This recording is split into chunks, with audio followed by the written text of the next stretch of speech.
The United States Navy is continuously working to maintain its dominance in the face of growing adversary capabilities. Critical to maintaining the Navy's edge is a networked fighting force that combines information provided by individual platform sensors into a composite battlespace picture that enhances the strike group's offensive and defensive capabilities. However, these netted force concepts can be non-intuitive, complex, and require an intricate collaboration of tasks. To help sailors learn netted force concepts, we have developed Extend the Shield, a game-based learning platform designed to engage users of all experience levels.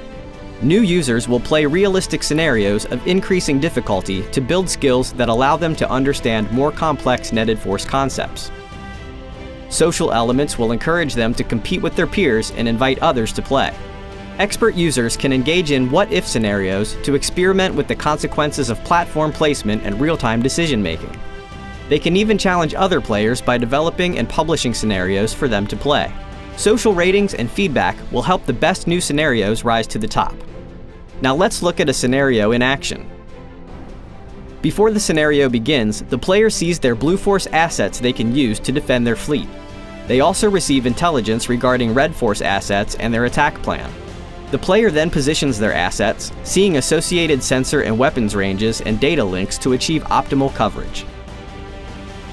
Once satisfied with their laydown, the player hits Start and Red Force will begin their attack. The player selects a Blue Force asset to see any Red Force assets within its own sensor range.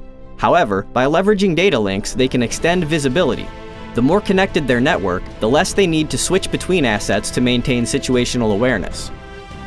In this scenario, the destroyer has visibility of the 2 Red Force aircraft on the left, provided by the data link from the early warning and control aircraft, but they are outside of its weapons range.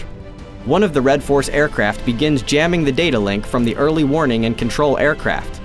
Because the data link is jammed, the destroyer now has no visibility of the 2 Red Force aircraft because they are out of its radar sensor range. Once a Red Force is tracked and within a platform's weapons range, a player will have the capability to fire and eliminate it. Here, the player needs to use their fighter aircraft to engage the jamming aircraft and re-establish their data links, so they have to quickly fire on the Red Force aircraft within its weapons range and then move to engage the Red Force jamming aircraft. Once in weapons range, it can destroy the jamming aircraft, allowing the data link to be re-established between the early warning and control aircraft and the destroyer. With the other Red Force aircraft now in the destroyer's weapons range, the player can fire a missile using the early warning and control aircraft's sensor data transmitted over the re-established data link. At the end of the scenario, the player receives a score for their performance based on metrics such as sensor coverage, assets defended, threats destroyed, and time to complete each scenario.